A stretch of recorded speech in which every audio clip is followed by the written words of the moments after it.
videolõunatund Nõmme raadios.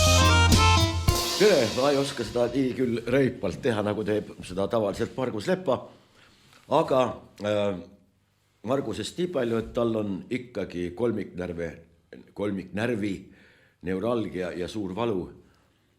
Ja seoses sellega on rääkimine ka raskendatud.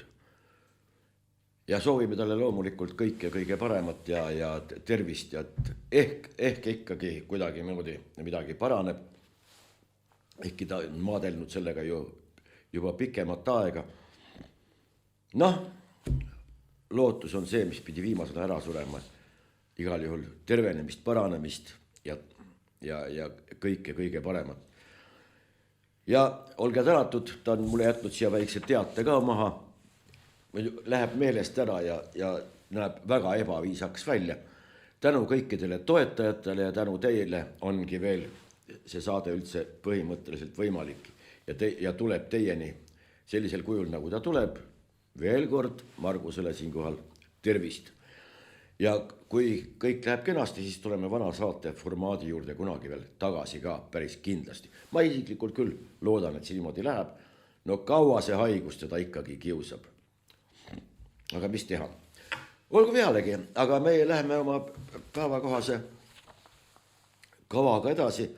Seekord on asi, mulle tundub vähemalt, et selline tummine ja kuna ma olen siin teie ees päris üksinda, tavaliselt on see kuidagi dialoogi moodi ikkagi käinud ja seoses sellega loodan, et suuremeelselt annate andeks need ökid ja mökid ja võib-olla isegi kohatud pausid, mis kipuvad sisse tulema.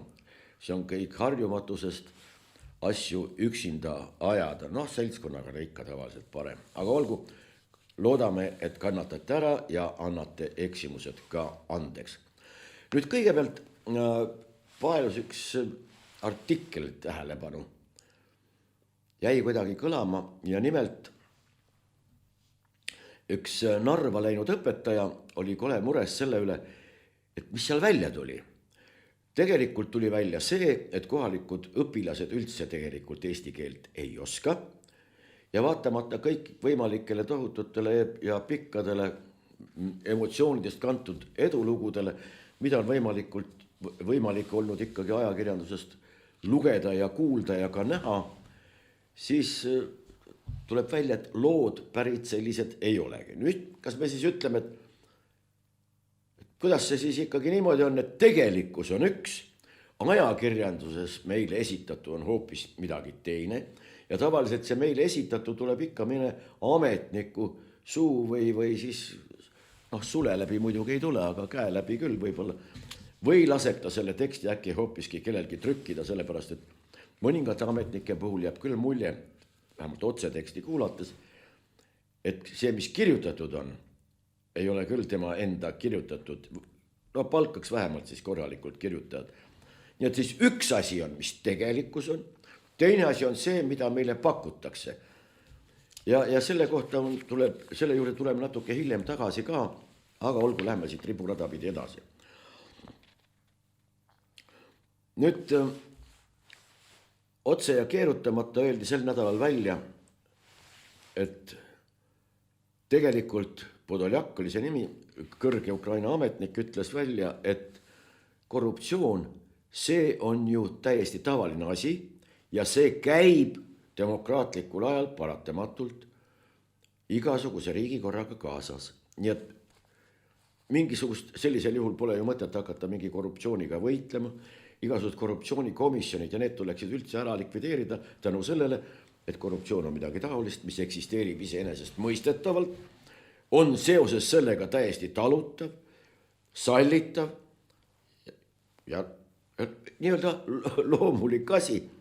Aga tuleb meelde, umbes 3 aastat tagasi andis Ukraina president Zelenski intervjuu ühele Hollandi väljaandele ja kui Hollandi naisajakirjanik, väga kena muide, küsis ta käest, et kuidas siis selle korruptsiooniga lood on. Ja president küsis ta käest, oot, kas te olete siin kunagi elanud? Kas te teate sellest midagi? Kas te olete siin kunagi elanud? Ajakirjanik oli sunnitud tunnistama, et ta ei ela, loomulikult ei ela. Ta elab hoopiski Hollandis Aga kuidas te siis võtate midagi rääkida korruptsioonist riigis, mille kohta te mitte midagi ei tea, kus te elanudki ei ole? Siin ei ole mitte mingisugust korruptsiooni olemas. Tänaseks päevaks oleme jõudnud sinna, kuhu me oleme, ja see ei tule paraku mitte kellelegi üllatusena. Muide, Kristen Michal ütles pärast Kenneth Zelenskiga niimoodi: rahu peab tulema Ukraina tingimustel. Me oleme siin silmitsi jälle selle sõnakonstruktsiooniga, ükskõik kes mida arvab nii, naa või kolmandat moodi, kelle tingimustel, üldse mitte mingitel tingimustel, kapitulatsioon, mitte kapitulatsioon, kapitulatsioon mingitel tingimustel, kelle tingimustel sellistel juhtudel, kuid peab tulema. Kes ütleb, et peab tulema, see antud juhul ütleja on meie peaminister Ukraina tingimustel. Nüüd üks asi on see, mida me tegelikult näeme, et Ukrainal tegelikult ju ei ole ei seda jõudu ega võimu seda oma tingimustel korraldama hakata. Lahingutandritel käib, või nähtav tendents on paraku hoopis vastupidine. Seda tunnistavad muide ka juhtivad maailma sõjandusanalüütikud, nii ühel pool, nii mõõdukamad kui vähem mõõdukamad, igasugused. Et jällegi üks asi on, mida me näeme, ja teine asi, kuidas asi peab olema.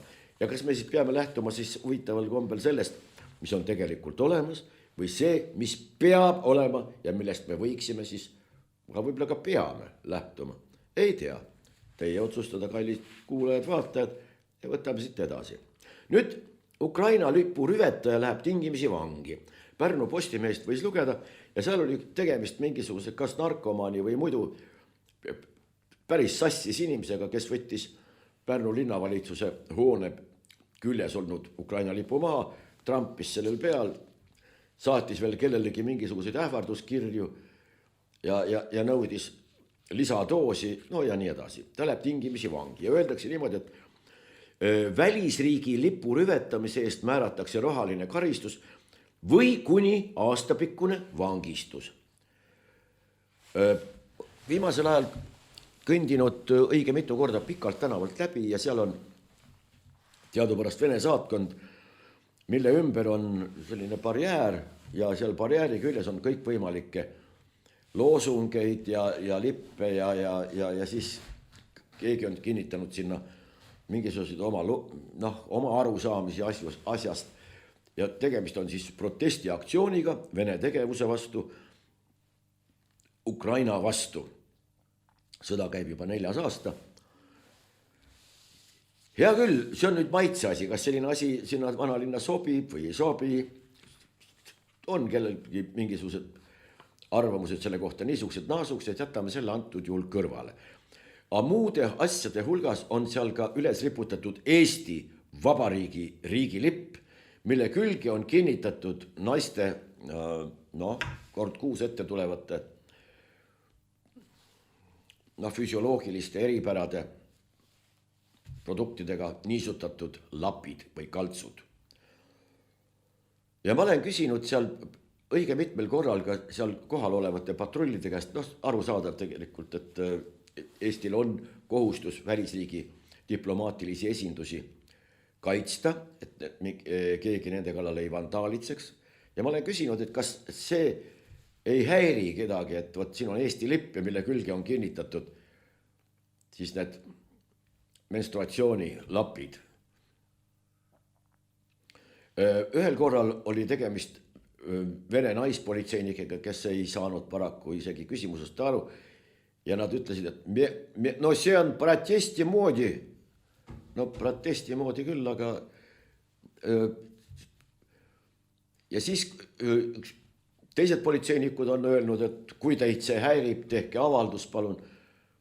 Aga kas peaks avalduse tegema selle kohta, kui Eesti riigi lipp niimoodi välja on pandud ja selliste lisadega veel. Siiamaani ripub see seal, mitte keegi ei reageeri, kõik tundub olevat normaalne. Ja kas see ei tundu siis kellelegi kuidagi riigilipu rüvetamisena või selle halvustamisena? Ei ole keegi sellega midagi ette võtnud. Ju siis peetakse seda normaalseks. Mitmed möödakäijad on küll täiesti kõvasti öelnud, et täiesti lubamatu tegevus, aga no ju siis solidaarsus sõdiva riigiga on niivõrd suur, peale silmas loomulikult Ukrainat, et kannatatakse ära ka oma riigilipu kasutamine sellisel viisil. Olgu. Lähme edasi. Analüüs, kuidas Troika Eestis rahvusluust uueks loob, ehk kui venemeelne on EKRE. Sõltumata sellest, kes peab kuidagimoodi mille meelseks või vähemeelseks või üks väljend on tõsi küll päris selge, mida tähendab, see on poolemeelne. Ehk see viitab inimestele või inimesele, kelle psüühika päris korras ei ole. Aga ajakirjandusimed. Ja see tekst meenutab jällegi NSV Liidu kompartei mingi 50. aastate parimaid traditsioone. Ükski teine parteijuht ei mängi südamekaarti sellise teatraalsusega, kui EKRE retoorika ei allu traditsioonilisele faktikontrollile. Kummaliste väljendite nagu Euroopa sõjapartei päritolu ei selgitata. Ometi sobituvad need hästi partei suuremasse strateegilisse plaani, mille keskmes on uus Venemaale mitte vastanduv Eesti rahvuslus ja vastandumine läänele. Käesolev analüüs uurib, kuidas EKRE retoorikas põimuvad rahvuslus, populism ja välismõju ning kas see suunatakse liberaalide või senise Eesti riikluse vastu.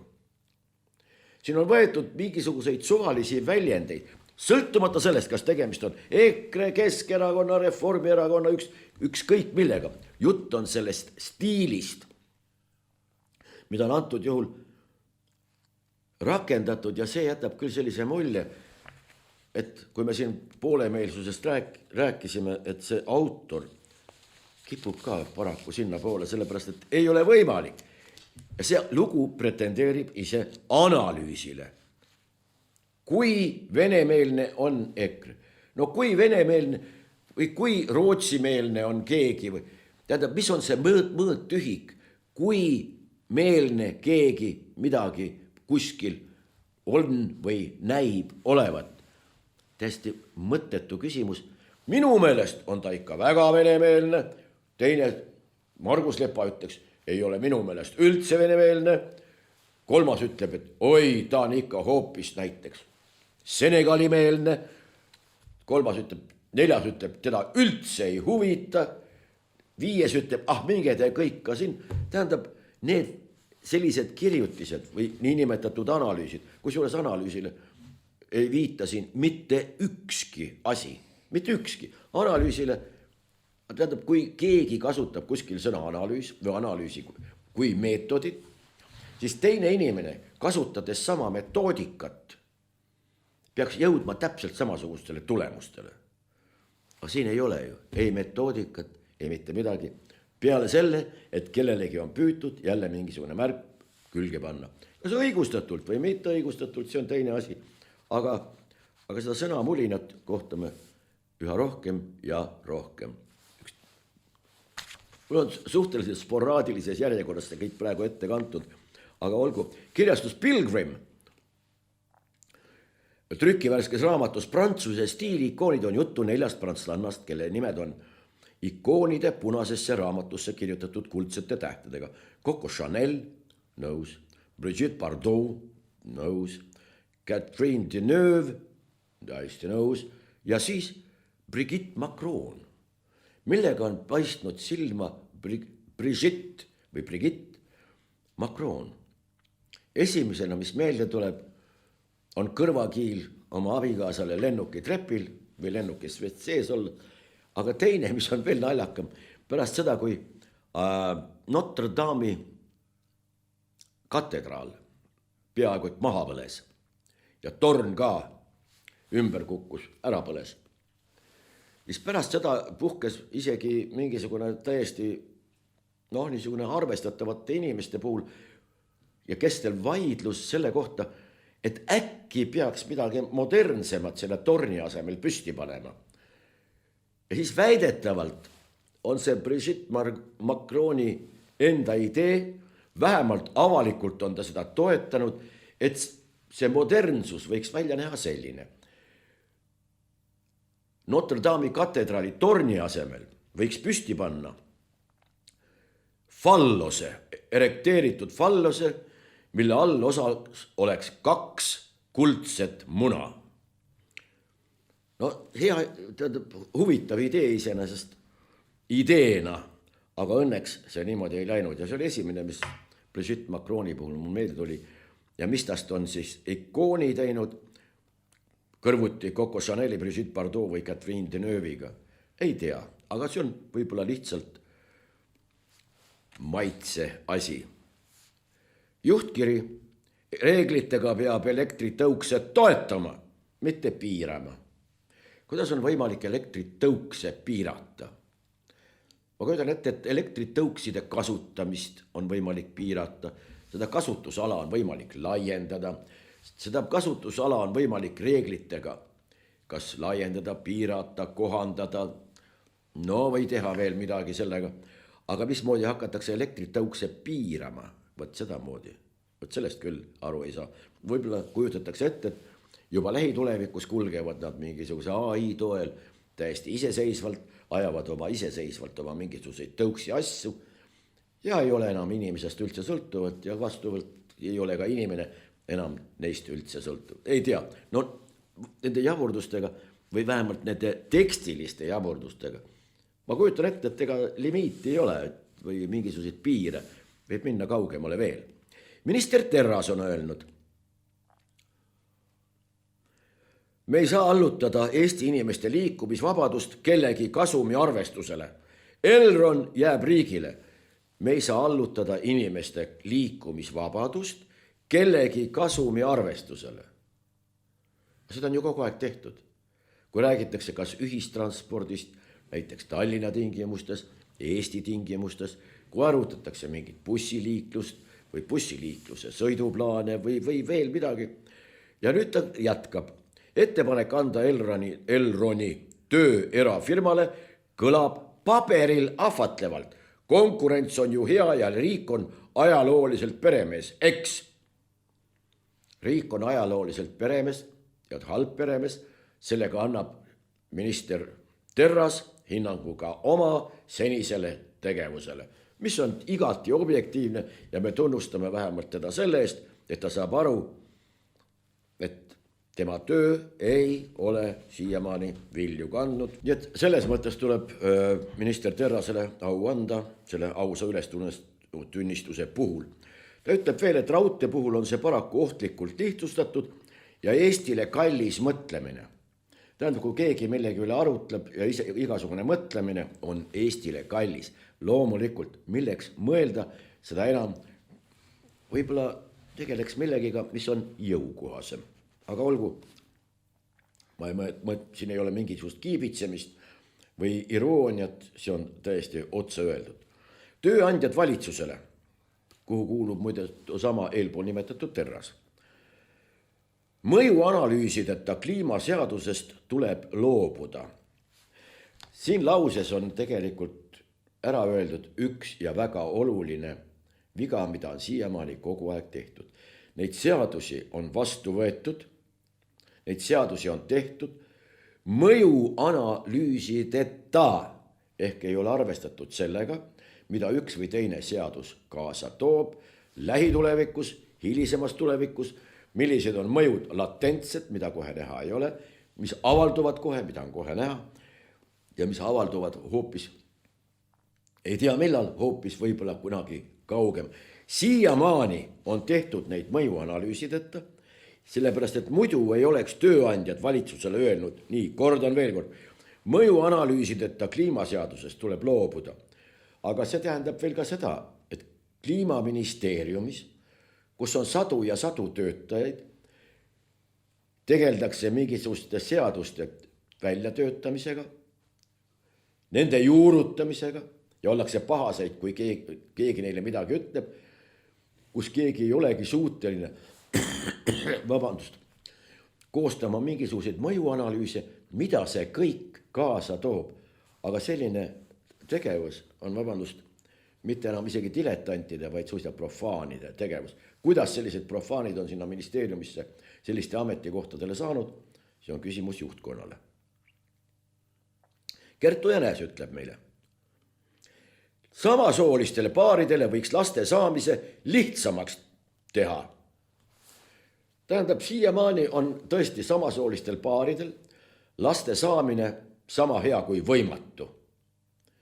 Tuleb välja, et meil on olemas spetsialist, kes on suuteline selle küsimuse lahendama, sellele vastates lihtsalt, et tuleb teha lihtsamaks. Kuidas moodi see lihtsamaks tegemine käib, ei ole veel paraku teada, sest ma kujutan ette, et see teaduspreemia, mis paneks mehed näiteks sünnitama, see põhjustaks meditsiinis ilmselt küll revolutsiooni. Üksikuid juhtumeid, jah, igasuguseid patoloogiaid, loodus tunneb neid loomulikult, aga teha see selliseks normiks või igapäevaseks ei ole siiamaani õnnestunud. Aga meil on inimesed, kes ütlevad, et see on täiesti võimalik. Valitsuskommunikatsiooni direktoriks tahab 3 inimest saada ja nüüd kandidaatidest. Kandidaatidel tuli muuhulgas kirjutada kuni 2 lehekülje pikkune essee teemal valitsuskommunikatsiooni ja poliitika kujundamise seosed. Pealkiri on loetav nii, kolmandat moodi, tegelikult ütleme ausalt, ta ei ole isegi mitte ambivalentne, kahetähenduslik, vaid siin võtta, kuidas tahad. Selgust ei saa niikuinii. Ja lisatakse, et samuti pidada endas kandma Riigikantselei väärtusi, meisterlikkus, avatus ja usaldusväärsus. Riigikantselei ei kanna neist mitte ühtegi välja. Ta ei ole ei meisterlik. Kui ta oleks meisterlik, siis sellised jutud meile ei ilmuks. Kui ta oleks avatud, oleks meil selge, kus koha pealt tekivad sellised inimesed, sellised ametnikud. Ja kui usaldusväärne, siis kui suur on meil praegu valitsuse usaldus, see on kuskil 12% ringis. Ja teiseks ei saa see kommunikatsioonibüroo praegune seltskond aru ühest asjast, mis asi on väärtus. Mis asjad on väärtused, võtab see väike õpik, aksioloogia on nimi, käib kas või diagonaalis üle ja juba pärast sellest ülekäimist ei peaks enam tekkima selliseid vääratusi. Kalev Kallemets ütleb, vajame realistlikku energia- ja kliimapoliitikat. Kas keegi on kunagi kuskil öelnud, et me vajame ebarealistlikku? See on nagu keegi ütleks, et vajame elamisväärset elu, vajame teostatavat tegevusplaani, vajame läbiviidavat, realistlikku, ükskõik mida. Keegi ei ole kunagi väitnudki, et me vajame ebarealistlikku. Kalev Kallemets ise on Fermi Energia juhatuse esimees. Tähendab, jätab sellise mulje, et nüüd ma avastasin. Inimesed on avastanud igasuguseid asju, läbi ajaloo on teinud avastusi. Mul tuli, siin ta püüab olla ka mingisugune nagu eesmineja või siis mingisuguse asja avastaja, vabandust. Oli vist Göran Kropp oli mehe nimi, kes aastaid tagasi võttis jalgratta, tegi talle väikese üherattalise, et lihtsam oleks vändata. Järel kärukuuma kraami peale ladus, sõitis Rootsist Himalajasse 13 000 kilomeetrit ja ronis seal ilma lisaapniku ja Sherpade abita Mount Everesti tippu. Esimene katse ebaõnnestus umbes 100 meetrit enne sihtmärki. Tuli tagasi tulla, tuli baaslaagrisse, tegi teise katse, mis õnnestus, siis võttis jalgratta, sõitis Rootsi tagasi. Need on mehed. Võttis ebarealistlikuna näiva plaani ette ja realiseeris selle. Niimoodi käivad asjad, aga mitte, et vaja on realistlikku plaani ja kliimapoliitikat. Edasi seltsimehed. Meediakriitika meediakriitika on jätnud üha naljakama mulje. Kusjuures kahju on õpilastest, keda selline õppejõud, võib-olla tundides või loengutes on ta täiesti teistsugune. Ei oska öelda, aga tema kirjutused küll tast eriti head muljet ei jäta. Mõtteained ka Eestile. Katsume nüüd kuidagimoodi, oleks Margus siin, ma küsiks ta käest kohe. Tõlgime ära. BBC märgukiri töötas survemehhanismina ajakirjandusele ja sel korral see ka õnnestus. BBC ei toimetanud kuidagi teisiti, ehkki vahest hooletult, et tulemusena moondus algne mõte. See on hoiatav meeldetuletus ka Eesti toimetustele. Loeme natuke edasi. BBC skandaal, mis viis tippjuhtide tagasiastumiseni, tugines ühel subjektiivsel märgukirjal, mis käsitles üksikjuhtumeid ja üldistas neid paljudele. See annab mõtteainet ka ajakirjandusele, kui vähe tegelikult vaja on survet avaldada, et organisatsioon avaneks toimetuslikule sekkumisele. Mis juhtus? No nüüd juhtuski see, nüüd ta pikalt laialt hakkab siin õigustama seda, mis juhtus. Juhtus tegelikult see, et võltsiti Donald Trumpi sõnavõttu. Pandi kahest kokku üks ja moonutati sellega ära täiesti esialgne mõte, mis oli Donald Trumpi poolt esitatud. Ja nüüd nimetatakse seda eksimuseks, märgukirjaks, hooletuseks,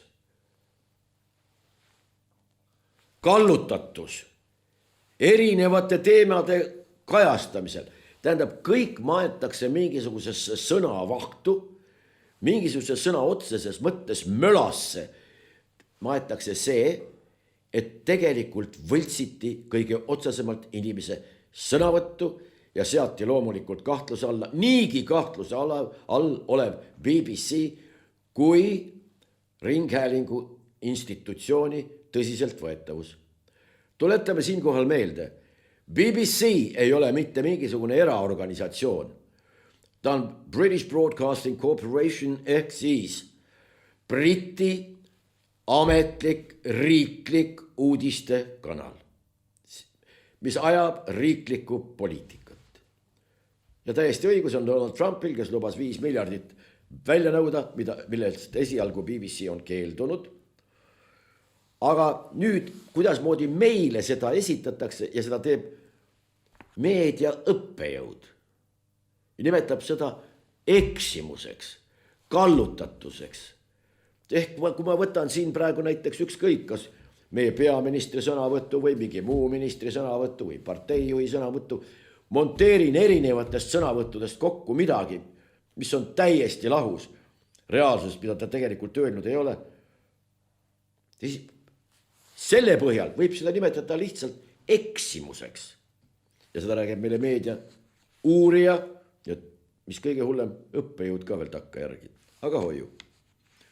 Heid Kaio ütleb niimoodi, oleme keset murrangulisi aegu, mille ei tasu uskuda seda, mida näed. Huvitav, millest peaks inimene lähtuma? Mulle tuleb meelde üks aastate tagune seik, kus matkasime mööda Eestimaad ühe väga toreda seltskonnaga ja juhtus niimoodi, et mitte kuskil praktiliselt, mööda ainult külavaheteid sõites või isegi metsavaheteid ja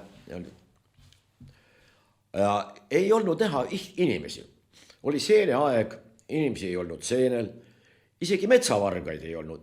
Hoovidest, kus koha peal metsataludest mööda sõitsime, ei olnud ka ühtegi inimest ja pärast arutasime seda saunas. Ja tol hetkel Eesti peaaegu kõige kõrgem riigiametnik ütles selle jutu peale, et see, mida te nägite, ei ole nii. Tegelikult inimesed sõidavad ikka ringi küll. Kust sa seda võtad? Neid ei ole ju näha. Sõidavad küll, sest aktsiis ju laekub. See oli argument, mis võimaldas öelda, et tegelikult see, mida te nägite, ei ole nii, sõidavad küll, aktsiis ju laekub. Lähed õue, sajab vihma, ära usu, tegelikult on 26 kraadi sooja ja paistab päike. No üleskutsena, ma ei tea, võib-olla isegi kuidagimoodi aktsepteeritav, aga põhimõte, et me ütleme sulle, kuidas tegelikult lood on. Sa ei pea oma peaga ise üldse mõtlema, sa ei pea oma vahetule kaemusele üldse lootma või seda usaldama, sest lõpliku tõe ütleme meie sulle ajakirjanduse kaudu välja. Olgu, Sander Mändoja ütleb, ei sildista kedagi putinistiks, aga kahju, et Nursipalu gruppides ei tajuta olukorda. Siin on üks hea konstruktsioon. Ma ei nimeta kedagi lolliks, ma ei nimeta kedagi koledaks, mingisugune negatiivne konnotatsioon ja jätkan lauset, aga, ja on selge, sellega ma annuleerin kõik oma eelneva.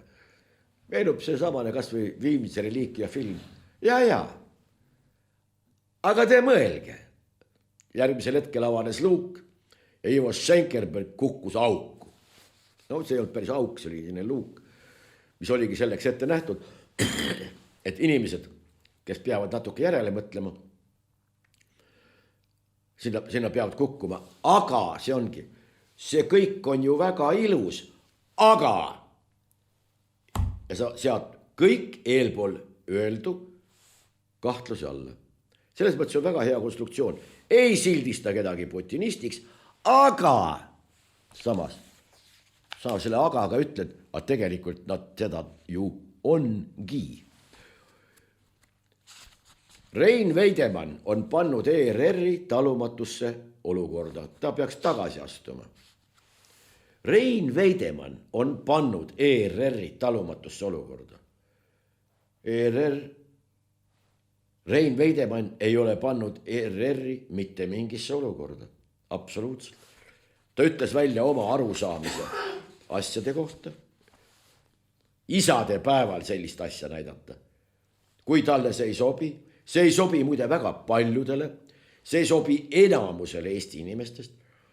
Eesti naiste ümarlaud võttis selle kohta sõna, mis ühendab Eesti naisorganisatsioone, avaldasid Veidemannile toetust. Miks ta peaks tagasi astuma? Aga siin on muide nüüd siis see ajakirjanduslik võim, mis ennast teostab selle kaudu, et peaks tagasi astuma. No muidugi kombeks on rääkida, Eestis on väga tihti kasutatakse seda konjunktiivi, mis ongi tingivas kõneviisis. Võiks, peaks, suudaks, näeks, teeks. Nii, Mari-Liis Jakobson ütleb. Meil on maailma parim demokraatia. Demokraatiaid tuleb välja, on väga paljusid. Seal Rootsis on kuningriik. Ei ole hea näide.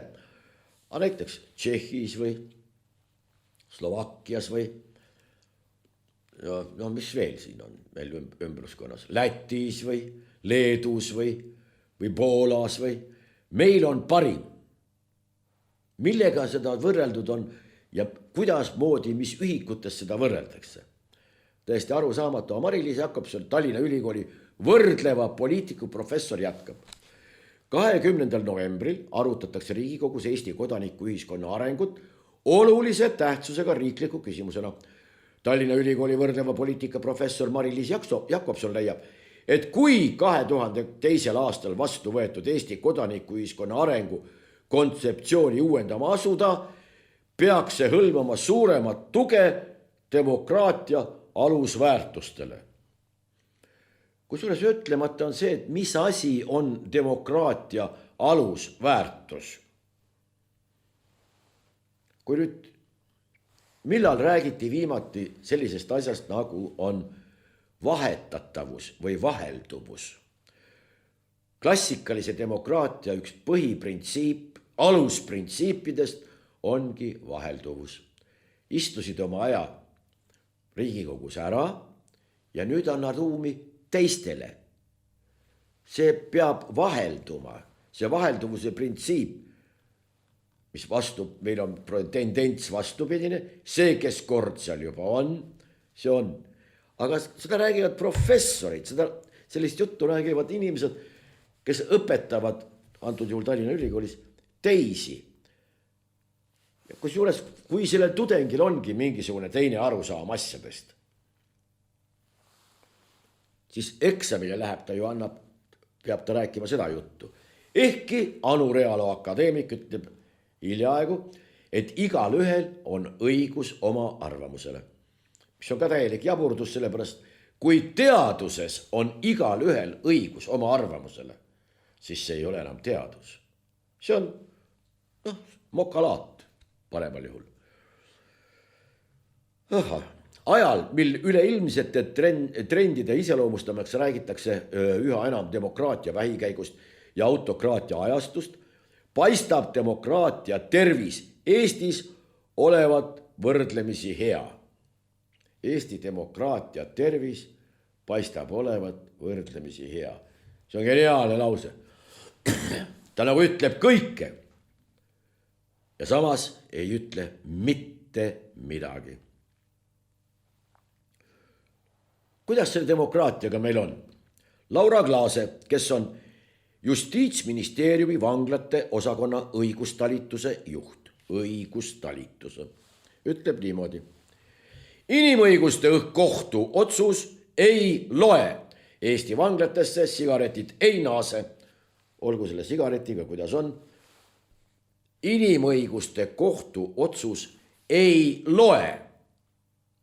Nii ütleb meile Justiitsministeeriumi vanglate osakonna õigustalituse juht. Vaat siis ei oskagi enam. Kui inimõiguste kohtu otsus ei loe, aga miks peaks lugema siis siin mingi halduskohtu otsus või riigikohtu otsus või veel mõne kohtu otsus? Isegi Euroopa inimõiguste kohtu otsus ei loe.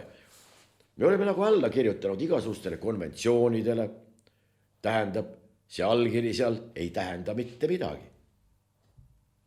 Vähemalt niimoodi on võimalik aru saada. Üks detail veel. Üks väga hea tuttav spetsialist osutas tähelepanu. Ma nüüd kasutan paberit, sellepärast, et siin on natuke terminoloogiat, milles ma ei tahaks eksida, sellepärast, et tavaliselt on meil käibel ju selline praktika. Sa võid rääkida ära pika loo, mis on põhimõtteliselt kõik õige. Aga sa eksid ühe terminiga ja tänu sellele ühele terminile pööratakse küsitavaks kogu su jutt. No kuule, see ei ole ju tõsiselt võetav, kui ta isegi sellise termini puhul eksib siin. See tähendab, et kogu see jutt ei ole usutav, ei ole tõene ja sellisena tuleb teda võtta. Seetõttu kasutan paberit. Riigikohus arutab juba ülehomme, kolmapäeval, avalikul istungil, seda saab ka muide interneti teel vaadata, kaasust, mille keskmes on isiku 10 aasta vanuste võlaandmete jätkuv avaldamine krediidiregistri äbipostil. Ja nüüd tekib küsimus, miks peaks sellist asja arutama Riigikohtu tasemel, kui juba 10 aastat tagasi tegi analoogilises kaasuses Google'iga Euroopa kohus selgeks, et iga Euroopa Liidu kodanikul on õigus olla unustatud. Veel kord, Euroopa kohus on teinud selgeks konkreetses kaasuses, et igal kodanikul on õigus olla unustatud. Samuti reguleerib Euroopa Liidu isikuandmete töötlemist otse kohalduv isikuandmete määrus, niinimetatud GDPR, isikuandmete töötlemist otse kohalduv isikuandmete määrus, see on Euroopa Liidus, mille tõlgendamise õigus on Euroopa Liidu kohtul, kuhu oleks eelotsuse taotlusega pidanud pöörduma ka meie kohus, mitte hakkama seda ise tõlgendama. Seda saab teha ainult Euroopa kohus. Ja nüüd võttis selle ette meie Riigikohus ja hakkab seda ometi tõlgendama. seda tõlgendada veel kord saab ainult Euroopa Liidu kohus. Meie Riigikohus sätib ennast siia vahele täiesti arusaamatutel viisidel ja miks ta seda tegema peab, see on jälle mingisugune nii ajalise, rahalise, närvilise, kui soovite, ressursi raiskamine. Maakohus oleks otse kohe võinud pöörduda selguse saamiseks taotlusega Euroopa kohtu poole. Nii, võt selline lugu, kuidas asi on. Ei, selle asemel tegeleb sellega antud juhul nüüd Riigikohus. Ja Riigikohtu lehel kirjutati, kodulehel on kirjas. Riigikohus arutab kolmapäeval 26. novembril kell 13 toimuval avalikul istungil krediidiregister OÜ ja andmekaitse inspektsiooni vahelist kohtuasja, mis puudutab inimeste võlaandmete avaldamist. Krediidiregister OÜ peab maksehäireregistrit www.taust.ee, kus registreeritud kliendid saavad tutvuda võlaandmetega. Kohtus on arutusel peamiselt küsimus, kui kaua ja millistel tingimustel on lubatud seal andmeid avaldada. Kohtuasi sai alguse ühe inimese kaebusest, kes jäi aastail 2008 kuni 2010 3 pangale võlgu kokku üle 11 500 euro. Kohtus tunnustatud võlanõuded jäid tasumata ja on praeguseks aegunud. Kaebaja väitel takistas registris avaldatud info tal muuhulgas kodulaene taotlemist. Kaebaja palus krediidiregistril võlaandmed kustutada, kuid viimane keeldus. Seetõttu pöördas kaebaja andmekaitse inspektsiooni poole.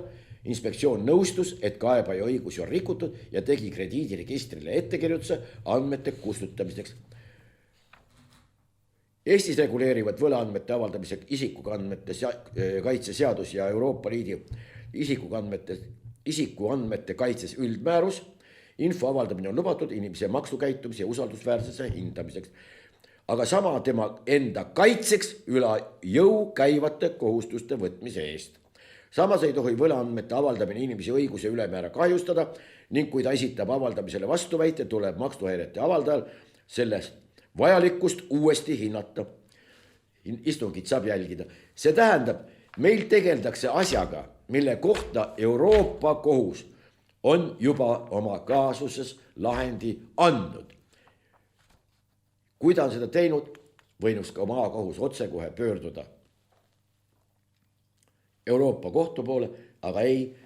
Ometi meie Riigikohus tunneb, et ta on ka millegipärast asja kaasatud ja peab asjaga tegelema hakkama.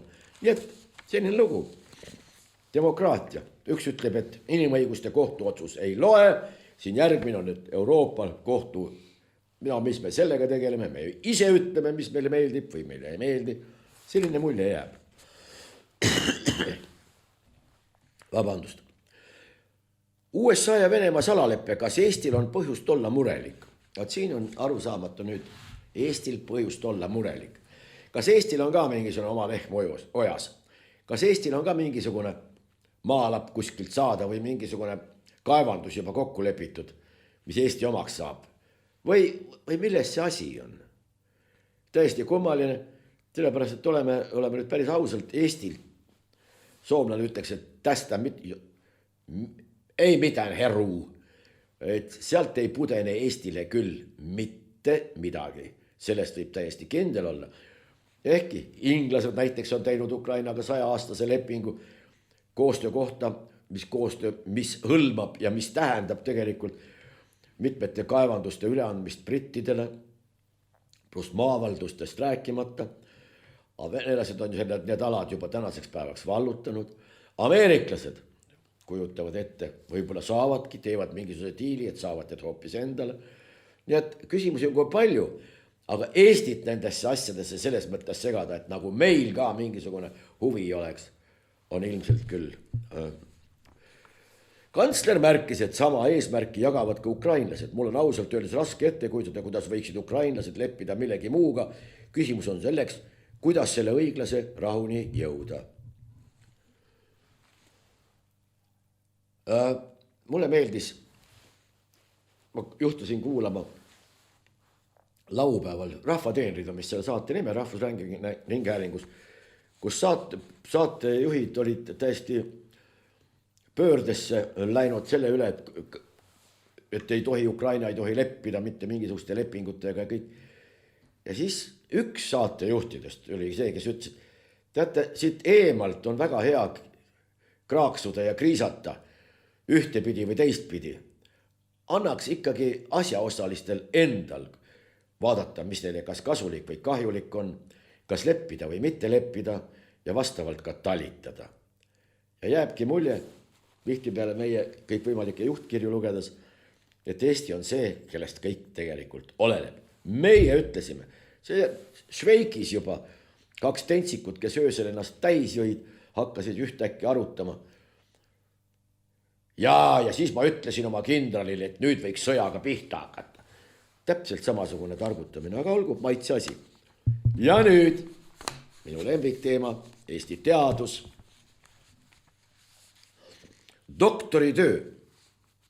Ma nüüd kui nüüd keegi arvab, et ma mõtlen siin midagi ise välja. Ei, te võite kontrollida, see kõik on olemas mustvalgel. Rahvusringhäälingu portaal ERR uudised on selle kõik kenasti ära toonud. Doktoritöö.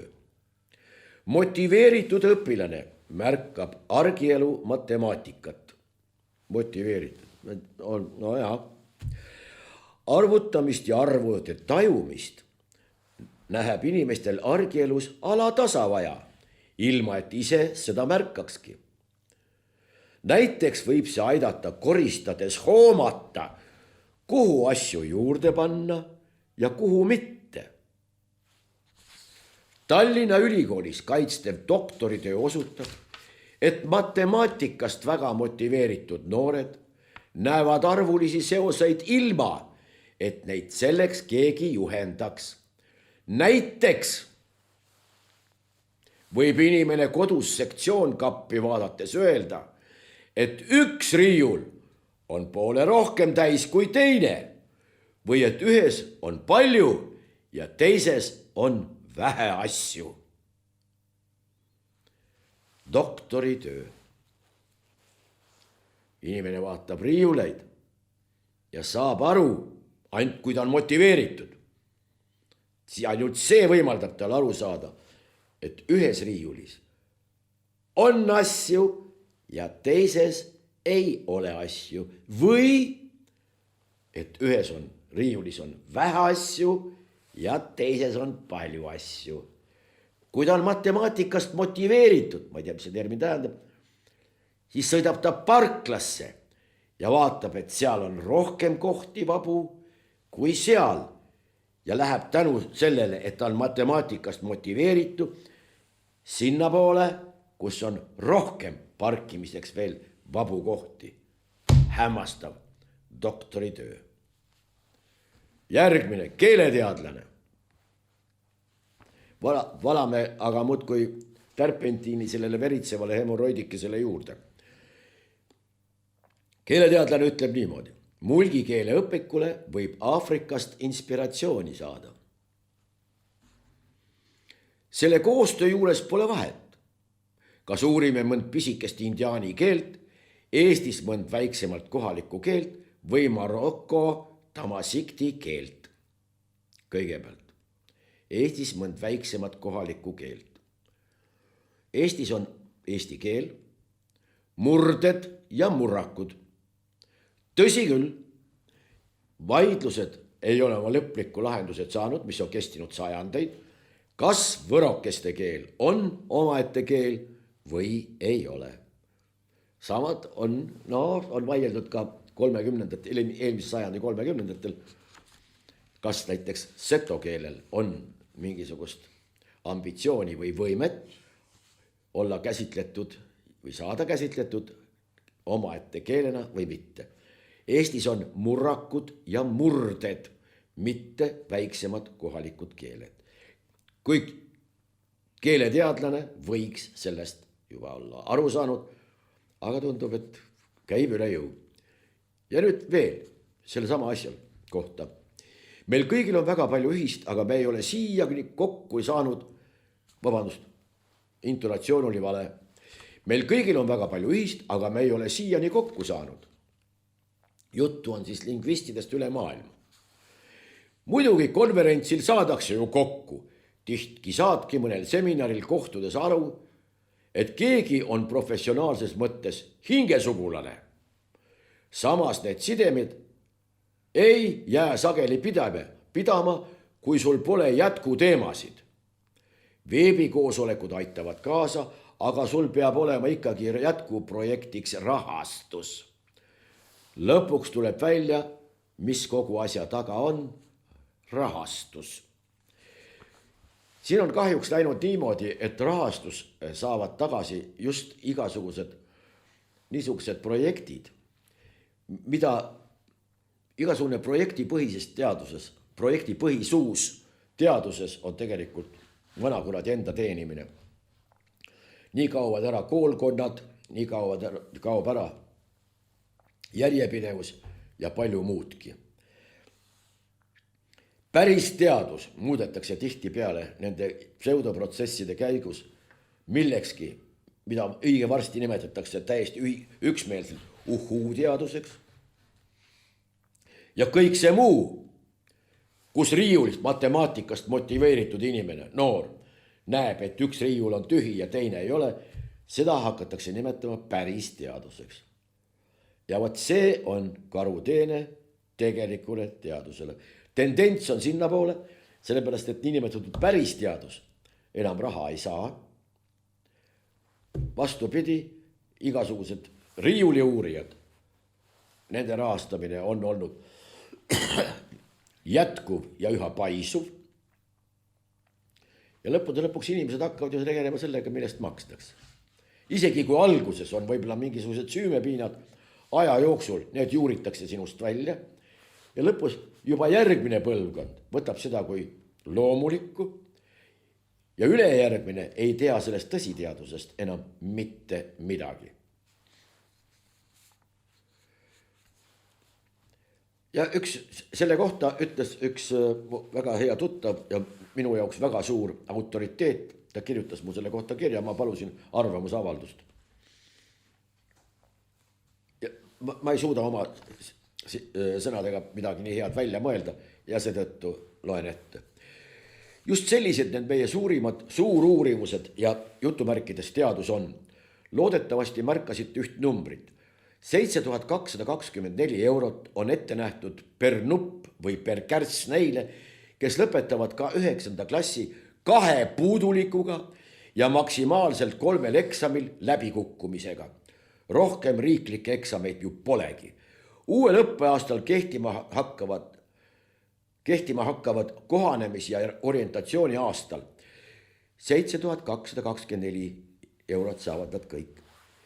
See aasta veedetakse üldjuhul riigigümnaasiumide juures lapsekesele tehakse individuaalne õppekava, mis võluväel tema teadmiste ja lüngad imeväel parandab.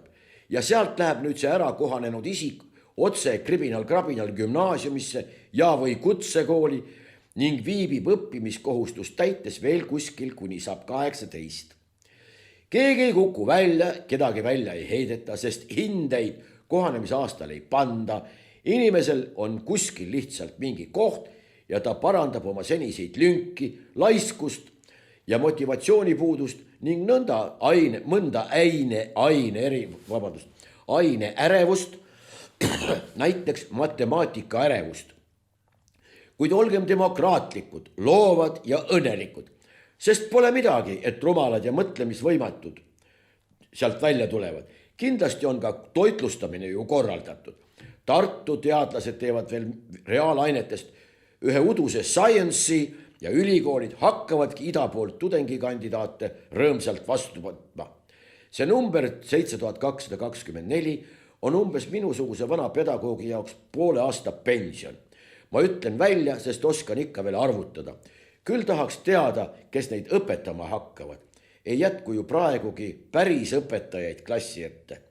Õppekeele reformist ei taha midagi kuulda, see on juba läbi kukkunud.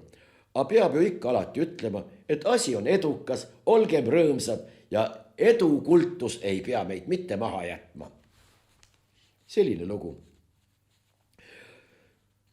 oleme nüüd siis nii kaugel, et isegi Jossif, jubeda Jossi ajal ei osanud ette karta ja riigigümnaasiumid ongi varsti need, mis USA osariigi koolid.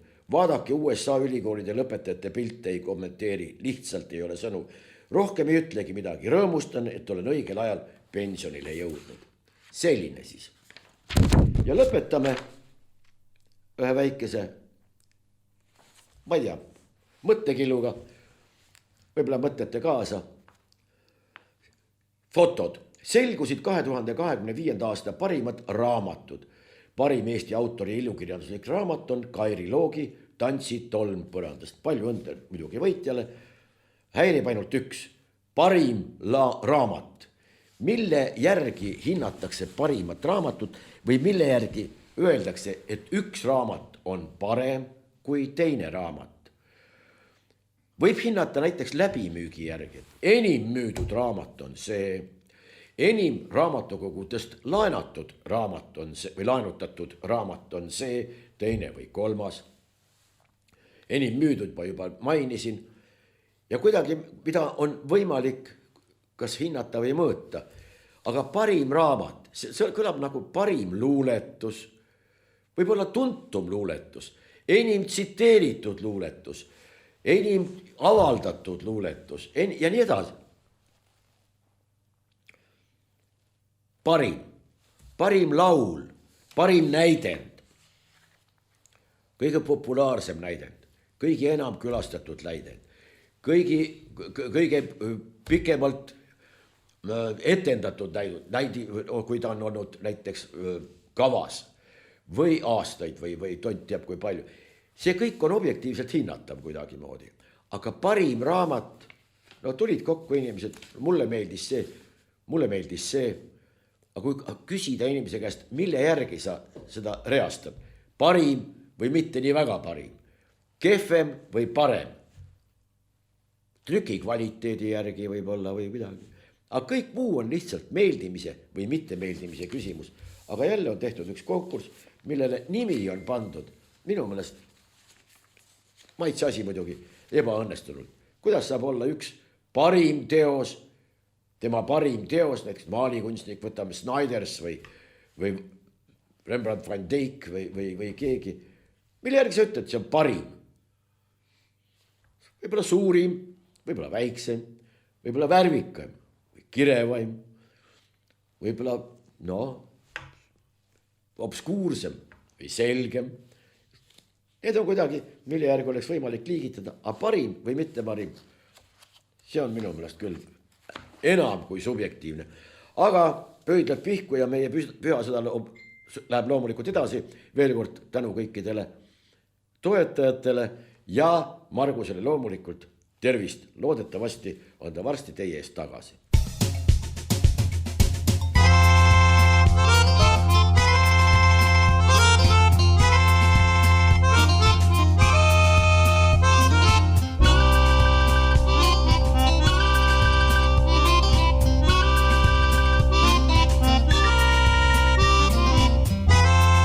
Saade on salvestatud 2025.